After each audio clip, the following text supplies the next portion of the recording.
Back then, I did, but obviously looking back at things and really reflecting on what happened, what was happening, that's not love at all.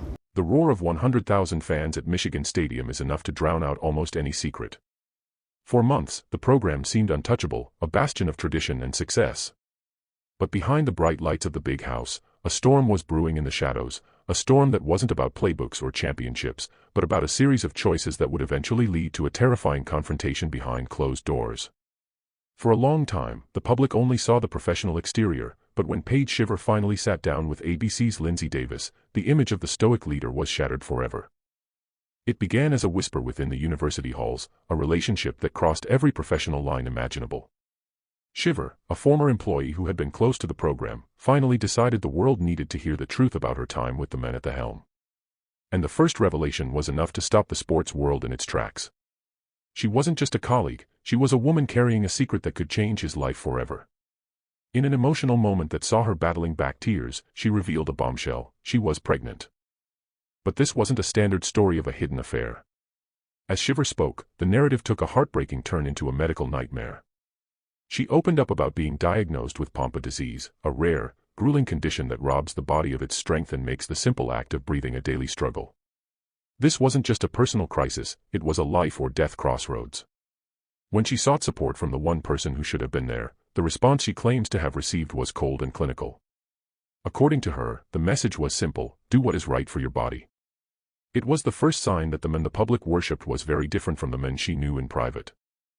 By the time the university moved to terminate his contract in December, the tension had reached a breaking point. The school cited the relationship as the cause, but the public had no idea that the real drama was just beginning to unfold in a quiet apartment complex away from the cameras. Shiver recounts the night of the firing with a vividness that is truly haunting. She describes sitting in her home when the silence was broken by the sound of heavy, deliberate footsteps in the hallway. They were getting louder. They were getting closer. The terror in her voice was palpable as she described the moment the door burst open. Standing there was a figure that stood 6'4", a massive presence in a small room, hidden under a hood with eyes filled with a mix of despair and accusation. In that moment, he wasn't a coach, he was a man who felt his world collapsing and was looking for someone to blame. "You ruined my life," he allegedly shouted, his voice cracking as he closed the distance between them. Shiver was trapped in her own home, facing a man she no longer recognized. What happened next is the part of the story that sounds more like a psychological thriller than a sports update. As Shiver backed away, desperate for an exit, the confrontation escalated into something far more dangerous. She claims he began grabbing for anything he could find to use as a weapon, and in a bizarre, terrifying twist, he settled on butter knives. It was a frantic, desperate scene that ended with calls to the police and a series of felony charges that included stalking, breaking and entering, and home invasion.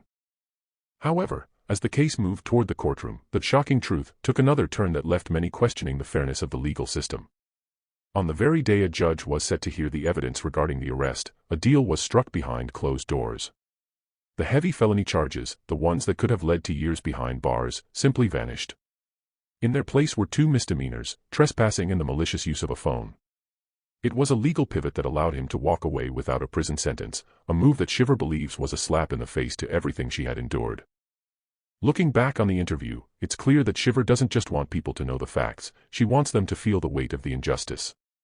She ended her sit-down with a chilling thought, that despite the evidence, despite the terror of that night, and despite the lives changed forever, the punishment didn't even come close to fitting the crime. It leaves us wondering about the true cost of power in college sports, and whether the pursuit of victory on the field often comes at the expense of the truth off of it. As the program tries to move forward and the fans try to forget, the image of that hooded figure standing in a dark apartment remains. It's a reminder that sometimes, the most dangerous plays aren't the ones called on the sidelines, but the ones made when the cameras are finally turned off. The question remains, is this the end of the story, or are there more secrets waiting to be unearthed in the foundations of Michigan football? Only time and perhaps more brave voices like Shiver's will tell.